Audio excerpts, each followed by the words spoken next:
bienvenidos a la lección 9 del curso Bases para Crecer. En esta lección consideraremos tu relación con la familia de Dios. Hablemos algo acerca de la iglesia. En la Biblia la palabra iglesia se usa de tres maneras. Primero, para designar a todo el cuerpo de Cristo en general, es decir, a toda la familia de Dios. En este contexto hablamos de la iglesia en sentido universal, porque comprende a todos los creyentes a lo largo de la historia, los que han vivido, los que viven y los que algún día vivirán en esta tierra hasta el fin del mundo.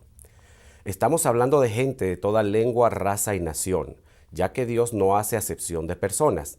A este significado de la palabra iglesia se refirió Jesús en Mateo 16:18, cuando dijo: «Yo te digo que tú eres Pedro, y sobre esta piedra edificaré mi iglesia, y las puertas del reino de la muerte no prevalecerán contra ella». En segundo lugar, la Biblia usa la palabra iglesia para designar al conjunto de creyentes que se reúne en una localidad geográfica determinada.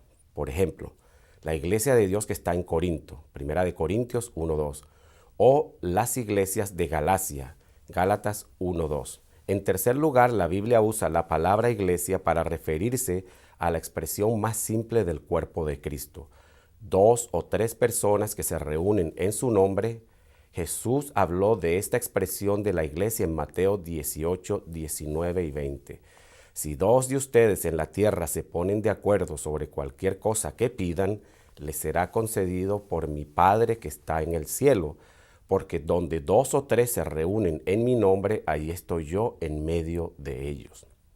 Jesús dice claramente que Él está en medio de dos o tres que se reúnen en su nombre. Dos o tres discípulos que se reúnen y se ponen de acuerdo aquí en la tierra desatan el poder y la presencia de Dios. Solo la iglesia, el cuerpo de Cristo, puede tener semejante autoridad.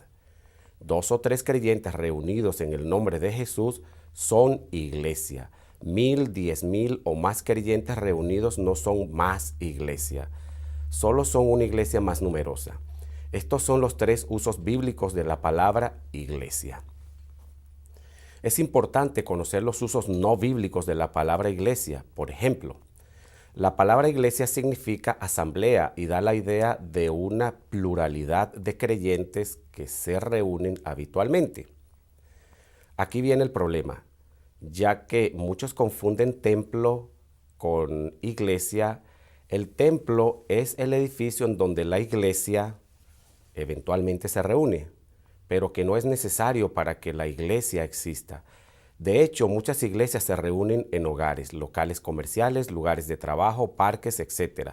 También muchos usan la palabra iglesia para identificar una denominación u organización específica.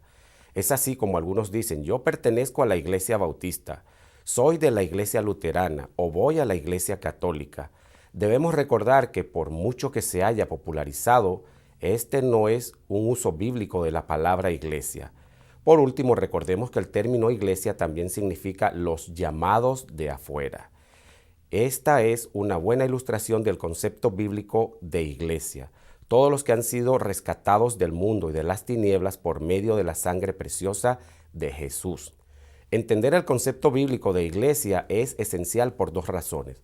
Uno, para no confundir a la iglesia con el mundo, ya que a veces existe el peligro de pretender incluir a todo el mundo dentro de la iglesia, sin importar si la persona ha nacido de nuevo o no. Considerar dentro del cuerpo de Cristo a quienes nunca lo han recibido como su Señor y Salvador personal es fomentar una unidad falsa. La Biblia dice que Dios conoce a los que son suyos y en definitiva es el Espíritu Santo el que nos sella y nos coloca dentro del cuerpo de Cristo. 2. Para no promover divisiones dentro del cuerpo de Cristo. Toda persona que ha recibido a Jesús como su Señor y Salvador personal queda incorporada a la iglesia. Exigir o añadir criterios adicionales tales como aceptar ciertas doctrinas secundarias, afiliarse a una organización o denominación, etc., promueve división en el cuerpo de Cristo. A la hora de describir a la iglesia del Señor debemos cuidarnos de no poner ni una base más pequeña ni una base más amplia que la que Dios estableció. Ahora me gustaría mencionar algo acerca de la iglesia local y sus grupos pequeños. La Iglesia universal se manifiesta prácticamente en la tierra a través de la Iglesia local, que es el conjunto de creyentes que se reúnen, adoran, practican la comunidad, sirven y comunican el Evangelio juntos. Los cristianos que viven o residen en una misma zona se reúnen periódicamente para adorar a Dios y vivir en comunidad. Sin la iglesia local, la iglesia universal no tendría un canal de expresión en el mundo. Existen grupos grandes que se reúnen en templos y otros lugares que pueden albergarlos. A veces esos grupos grandes se subdividen en grupos más pequeños, que se reúnen principalmente en las casas. También existen iglesias que solo se reúnen en casas u hogares. En la iglesia primitiva, los discípulos del Señor Jesús se reunían en el templo y en las casas. No dejaban de reunirse en el templo ni un solo día. De casa en casa partían el pan y compartían la comida con alegría y generosidad. Hechos 2:46. Por lo general, las reuniones en grupos pequeños promueven un ambiente cómodo e informal. Esto evita que la gente se ponga a la defensiva. La experiencia demuestra que en un grupo de 5 o 10 personas se pueden desarrollar relaciones más íntimas y auténticas. Dios creó al hombre y a la mujer como seres sociales, es decir, nos ha dado la capacidad de vivir en comunidad. Cuando 2 o más personas se unen con un objetivo común, sus talentos, capacidades y recursos se potencian y multiplican. Esto posibilita el alcance de metas más grandes, de un modo más económico y eficiente. De hecho, Dios ha dicho, no es bueno que el hombre esté solo. La forma más básica de comunidad es la familia.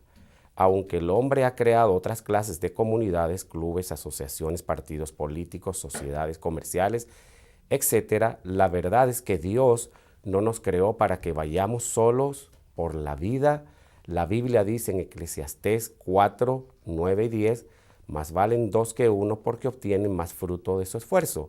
Si caen, el uno levanta al otro. Ay del que cae y no tiene quien lo levante. Dios diseñó a la iglesia como una comunidad especial, como una gran familia, cuya existencia seguirá por la eternidad. Formar parte de la iglesia de Cristo, la familia de Dios, es la experiencia más plena que puede tener un ser humano. Nos da vida eterna y una vida con significado en la tierra. Dios nos creó para que seamos parte de su familia.